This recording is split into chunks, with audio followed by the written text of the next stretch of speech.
బంగారం, బ్యాంకులు, ఇతర ప్రైవేటు సంస్థల్లో ఉన్న విడిపించి కొనబడును. కొమ్మూరి గోల్డ్, ఆంధ్ర మరియు తెలంగాణ. నమస్తే, వెల్కమ్ టు మనం టీవీ. ప్రస్తుతం మనతో పాటు ఉన్నారు ప్రముఖ డైట్ స్పెషలిస్ట్ వీరమాచినేని రామకృష్ణ గారు. సార్తో మాట్లాడి డైట్ లో మనకున్న మంచి మంచి డౌట్స్ క్లియర్ చేసుకుందాం. హలో సార్, నమస్తే. నమస్తే సార్, మీరు ఒక లక్షల వేల మందికి డైట్ చెప్తారు. అసలు మీరంటే తెలియని వాళ్ళు కూడా మోస్ట్లీ ఎవ్వరు ఉండరు. వీరమాచినేని సార్ అంటే అందరికీ ఆల్మోస్ట్ తెలుసు, సుపరిచితులు.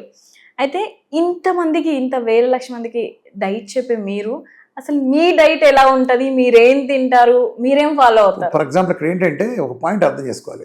జనాలు విర్రంగళప్పలు చేయాలంటే సపోజ్ నేను ఒక తగ్గితే ప్రపంచం తగ్గినట్టు కాదు కదా, నేను పెరిగితే ప్రపంచం తగ్గదా? సపోజ్ నేను రావున్నాను అనుకో, ఉదాహరణకి నేను సిద్ధాంతం చెప్పి తగ్గదా? అంటే నువ్వు కళ్ళజోడు డాక్టర్ దగ్గరికి వెళ్తావు, ఆయనకే కళ్ళజోడు ఉంటుంది, నీ కళ్ళజోడు పని చేయదా?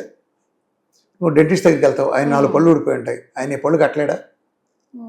సైన్స్ని సైన్స్ లాగా చూడాలి, విడదీయాలి.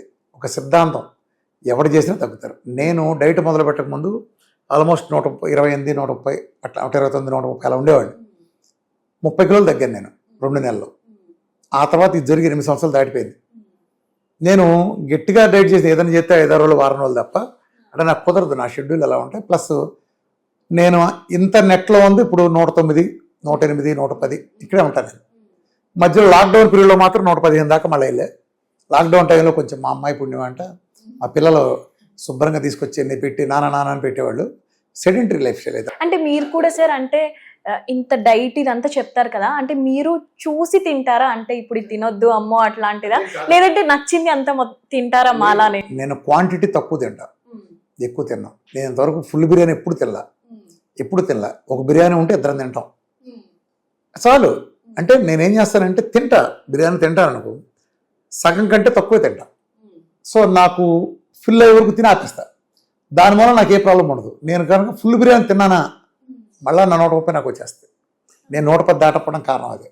అంటే ఏ ఫుడ్ అయినా నేను తింటా. తిండి తర్వాత చాలా గ్యాప్ ఇస్తా. ఇప్పుడు పొద్దున్న తినొస్తాను అనుకో, క్లినిక్ వచ్చేటప్పుడు తక్కువే తిన్నా, ఏదైనా తిన్నా, బ్రౌన్ రైస్ లేకపోతే కొంచెం రైస్లో వేసి నెయ్యి వేసుకుని ఇంత అన్నం అంత కూర పెట్టుకుని, నాన్ వెజ్ ఎక్కువ తింటా, మ్యాక్సిమం ముక్కలే తింటాను అనుకో. 300 నేను 365 డేస్ నాన్ వెజిటేరియన్ తింటాను. అది తింటా, ఇంత అన్నం అంత కూర తింటాను అనుకో. మళ్ళా గ్యాప్ తిన్న తర్వాత మళ్ళీ గ్యాప్ ఇచ్చి నేను మళ్ళీ సాయంత్రం గ్యాప్లో తింటా. ఈ మధ్యలో పెద్ద ఎక్కువ తిన్నాను. ఎప్పుడన్నా ఏదన్నా తప్పపోతే ఒకటి ఎనర్జీ లేదంటే చిన్నది ఏదన్నా ఒకటి తింటాను అంతే.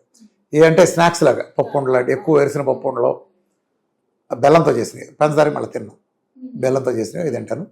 రోజులో తాగితే ఒక కాఫీ తాగితే ఎప్పుడన్నా, ఒకసారి తాగకపోతే తాగడం. మిగతా రోజులకు పెద్ద వెళ్ళం.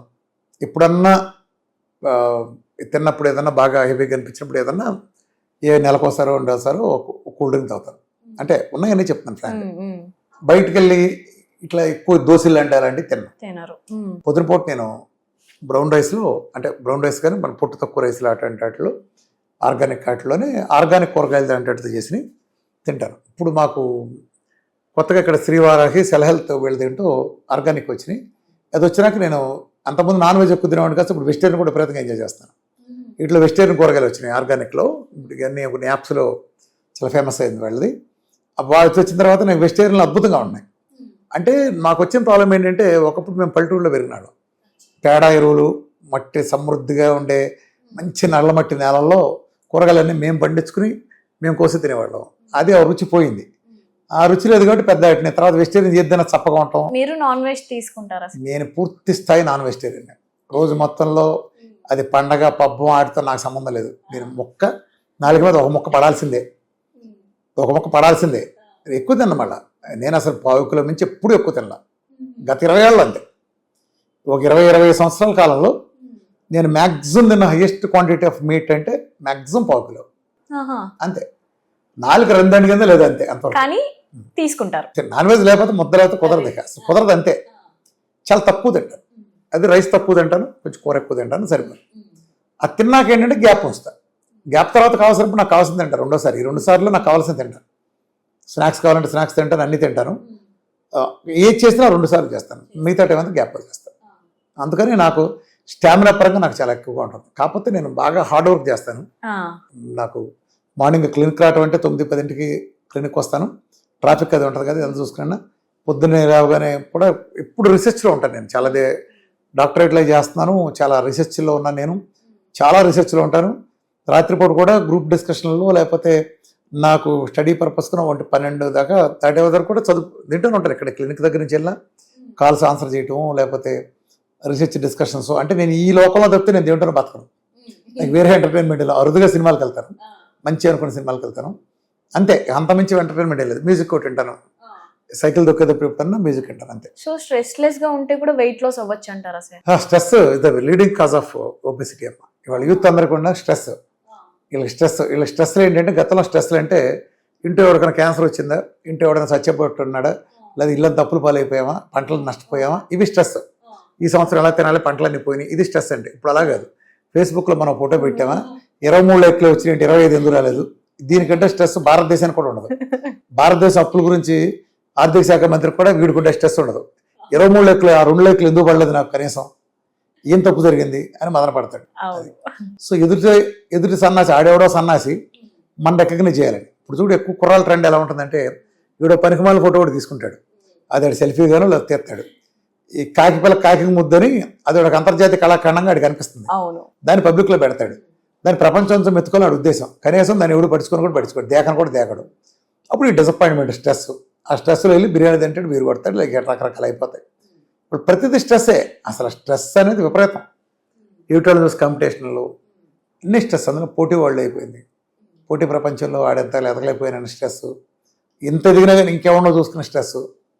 ఇది సార్ మీరు గీ పప్పులు అన్ని తీసుకుంటారా? అసలు అన్ని నెయ్యి అంటే కారిపోసి తడిసిపోవాల్సిందే నాకు. అదేంటి సార్ గీ తింటే? ఇప్పుడు ఇడ్లీ తిన్నాను, పొద్దున యాక్చువల్ 2 ఇడ్లీ తిన్నా. ఇడ్లీ తింటే మునిగిపోద్ది అంతే, కానీ 2 ఇడ్లీ తింటా. వెయిట్ గెయిన్ అవ్వరా సార్ మరి? 6 ఇడ్లీ తింటాను అనుకో. ఫర్ ఎగ్జాంపుల్ నేను నెయ్యికి సార్ నేను చెప్తా, ఒక 6 ఇడ్లీ ఉందనుకో నా ఎదురుగుండా, 6 ఇడ్లీ నేను చట్నీ వేస్తున్నాను అనుకో, నాకు 600 క్యాలరీలు వచ్చినాయి అనుకో. ఉదాహరణ చెప్తున్నాను. నేను 6 ఇడ్లీలో నేను నెయ్యి వేసుకోకూడదు. నేను 6 ఇడ్లీ నేను నెయ్యి వేసుకుందాం అనుకుంటే 4 ఇడ్లీలు వేపేయాలి. 2 ఇడ్లీలు ఫుల్ నెయ్యి వేసుకో, శుభ్రంగా కమ్మగా తిను, ఎత్తే. తమాషా ఏంటంటే, నువ్వు 6 ఇడ్లీ కనుక నెయ్యి లేకుండా తీసుకుంటే నువ్వు 7 గంటలు తింటే నేను 9 గంటలు అరిగిపోతుంది. అవును దీనికి. అదే నేను 2 ఇడ్లీ తిని ఫుల్ నెయ్యి వేసుకుంటే నాకు 12-1 గంటల దాకా ఆకలి. కంపల్సరీ అది వరకేనా? టెక్నిక్ అర్థమైందా? అవును అవును. సో ఫ్యాట్ ని మన గ్లైసెమిక్ ఇండెక్స్ మారుస్తుంది. గ్లైసెమిక్ ఇండెక్స్ కట్ చేసేస్తుంది. హై గ్లైసెమిక్ ఇండెక్స్ ఉంటే తొందరగా అరిగిపోయి రక్తంలో కలిసిపోతుంది. ఉదాహరణ గ్లూకోన్ డి ఉంది, హైయెస్ట్ గ్లైసెమిక్ ఇండెక్స్ 100 ఉంటుంది. అందుకని వీళ్ళ నోట్ వేసుకోగానే షుగర్ రక్తంలోకి వెళ్ళిపోతుంది. అంటే అంత రెడీగా చేసి ఉంటుంది. ఇన్స్టెంట్ ఎనర్జీ అంటారు చూసావా, మనకి ఇచ్చినప్పుడు, ఓఆర్ఎస్ ఇచ్చినప్పుడు ఇదంతా. సో అది అదే మనం కోడిగుడ్డు తింటే ఎప్పటికో అరిగే ఎనర్జీ వస్తుంది. అర్థమైంది, లాంగ్ టర్మ్ వస్తుంది ఎనర్జీ. సో అది కార్బోహైడ్రేట్లు కూడా అవసరమే, కానీ దుర్వినియోగం చేయడం వల్ల ప్రాబ్లం. సో మీలా మేము కూడా చూసి తినాలి. అది అనుభవం మీద వస్తుందమ్మా. ఇది మనిషిని బట్టి చేసుకోవాలి. ఇప్పుడు అందరూ మహేష్ బాబులా సన్నగా ఉండాల్సిన అవసరం లేదు. కంఫర్ట్ లెవెల్ అంటే, నువ్వు ఒక 10 అంతస్తుల డాబా ఏదో కర్మగా లిఫ్ట్ కరెంట్ ఆగిపోయి ఎక్కాల్సి వచ్చినప్పుడు, లేదా ఎక్కాల్సి వచ్చినప్పుడు, నువ్వు ఎక్కలేని పొజిషన్ ఉన్నావంటే నువ్వు సంథింగ్ ఖచ్చితంగా నువ్వు డైట్ విషయంలో ఇంకోదైనా పునరాలించుకోవాలి, చేయాలి. నువ్వు ఎక్కగలిగే స్టామినా ఉన్నప్పుడు లావు ఏం కాదు. ఒక లావు వాళ్ళు ఉంటారు, వాళ్ళు 20 కిలోమీటర్లు పరిగెత్తగలరు కూడా, వాళ్ళకుండే స్టామినాకి బక్క వాళ్ళకు ఉండదు. ఈడు 4 అడుగులు ఏదో రూపుతాడు. స్టామినా కావాలి ముఖ్యంగా. అది బేసికల్గా మంచి నిద్రపోవటం. నేను కమ్మగా నిద్రపోతా, నిమిషాలు సెకండ్లో నిద్రపోతా. ఇప్పుడు నువ్వు ఇంటర్వ్యూలో నాకు 2 నిమిషాలు గ్యాప్ ఇచ్చి నేను నిద్రపోదలిస్తే యోగ నిద్ర ఒకటి ఉంటుంది. అలా కుర్చీలో పడుకుంటే 1 నిమిషం లోపు నాకు అసలు నా కాన్షియస్ పోతుంది. నేను అలారం పెట్టుకుని నేను 2 మినిట్స్ 3 మినిట్స్ వేసేస్తాను. ఆ 2 మినిట్స్ కి నాకు పవర్ నాప్ అంటారు దాన్ని. అదేలా సాధ్యం సార్? అంటే జనరల్ గా మనసు ప్రశాంతంగా ఉంటే సాధ్యపడదు.